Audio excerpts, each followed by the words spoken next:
November 8, 2016 రాత్రి 8 గంటలు. ఈ అర్ధరాత్రి నుండి ప్రస్తుతం చలామణిలో ఉన్న 500 రూ. మరియు 1000 రూపాయ కరెన్సీ నోట్లు చట్టబద్ధమైనవి కావు. అవి కేవలం కాగితపు ముక్కలే. ఒక్క దెబ్బకు దేశంలో చలామణిలో ఉన్న 86% నగదు విలువలని కోల్పోయింది. సరిగ్గా 14.18 లక్షల కోట్ల రూపాయలు చెత్తగా మారిపోయాయి. దేశవ్యాప్తంగా ఒక్కసారిగా కలకలం రేగింది. రాత్రికి రాత్రే ప్రజలు ఏటీఎంల వైపు పరుగులు తీశారు. కానీ చాలా ఏటీఎంలు నిమిషాల్లో ఖాళీ అయిపోయాయి. తెల్లవారేసరికి బ్యాంకుల ముందు కిలోమీటర్ల మేర లైన్లు దర్శనమిచ్చాయి. తమ సొంత డబ్బును మార్చుకోవడానికి ప్రజలు గంటల తరబడి నిలబడాల్సి వచ్చింది. అసలు ప్రభుత్వం ఇంత పెద్ద నిర్ణయం ఎందుకు తీసుకుంది? సామాన్యులను ఇబ్బంది పెట్టడానికా?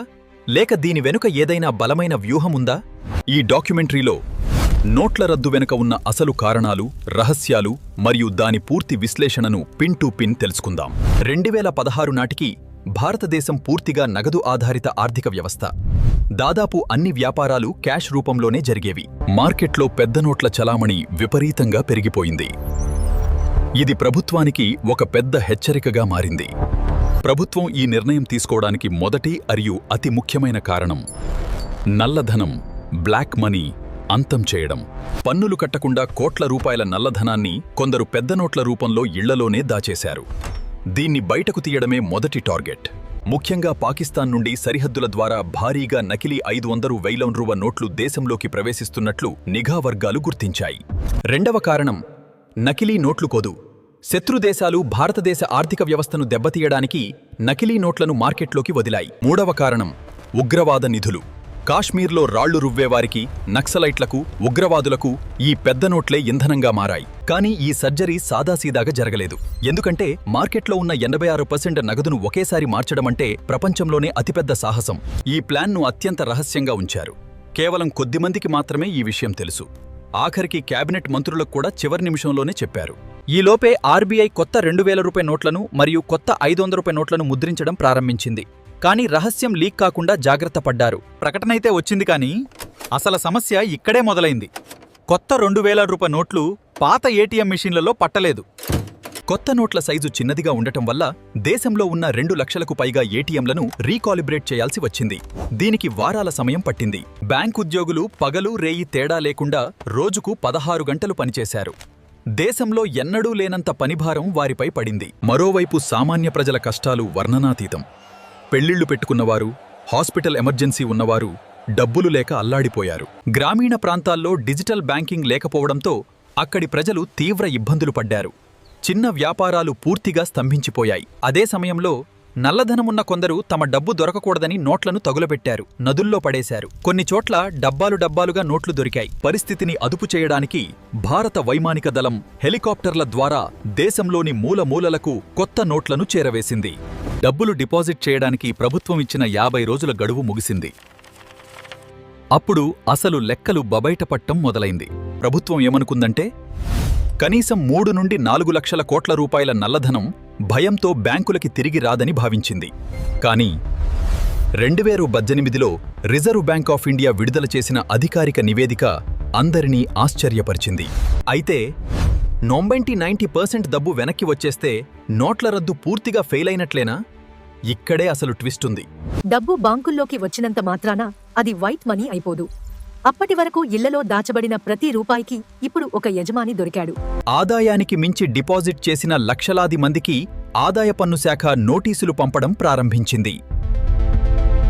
రద్దయిన నోట్లలో ఏకంగా 99.3% డబ్బు తిరిగి బ్యాంకింగ్ వ్యవస్థలోకి వచ్చేసింది. అంటే 15.28 లక్షల కోట్ల రూపాయలు వెనక్కి వచ్చాయి. దీనివల్ల దేశంలో ట్యాక్స్ కట్టేవారి సంఖ్య అనూహ్యంగా పెరిగింది.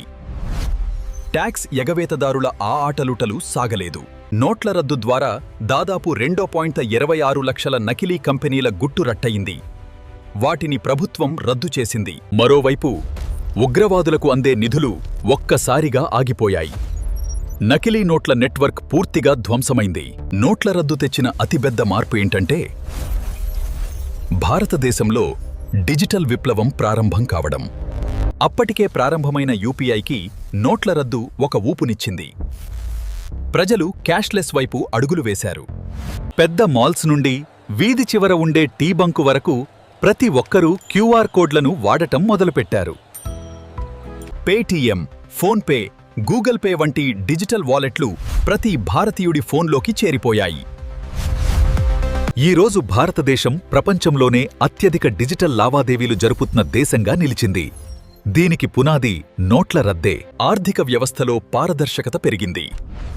ప్రతి లావాదేవీ డిజిటల్గా రికార్డవ్వటం వల్ల అవినీతి తగ్గుముఖం పట్టింది. అయితే ఈ డిజిటల్ లాభాలు సామాన్యుల కష్టాలను, ప్రాణనష్టాన్ని పూర్తిగా భర్తీ చేయగలవా అనే చర్చ ఇప్పటికీ సాగుతోంది. ఆర్థికవేత్తలు దీనిపై రెండుగా చీలిపోయారు. ఒక వర్గం దీనిని మాస్టర్ స్ట్రోక్ అంటే, మరో వర్గం దీనిని తీవ్ర తప్పిదం అంటుంది. ఆ సమయంలో దేశ జీడీపీ వృద్ధి రేటు దాదాపు 1% నుండి 1.5% వరకు పడిపోయింది. ఎందుకంటే మార్కెట్లో లిక్విడిటీ లేదు. కానీ కథ ఇక్కడితో ముగియలేదు. మే 2023లో రిజర్వ్ బ్యాంక్ మరో సంచలన నిర్ణయం తీసుకుంది. నోట్ల రద్దు సమయంలో అత్యవసరంగా తెచ్చిన 2000 రూపాయల నోట్లను కూడా చలామణి నుండి ఉపసంహరించుకుంటున్నట్లు ప్రకటించింది.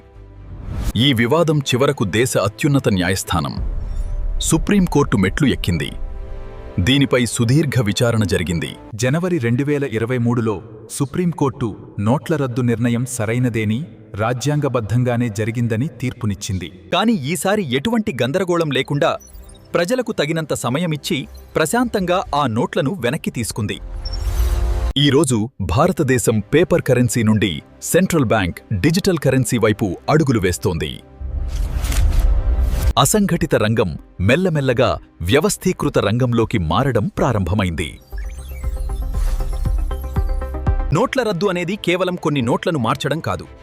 అది భారతీయుల ఆర్థిక అలవాట్లను పూర్తిగా మార్చేసిన ఒక సాహసోపేత ప్రయోగం. కష్టాలు సామాన్యుడివి, లాభాలు దేశానివి అనే నినాదంతో సాగిన ఈ సుదీర్ఘ ప్రయాణం భారత ఆర్థిక రంగానికి దిశానిర్దేశం చేసింది.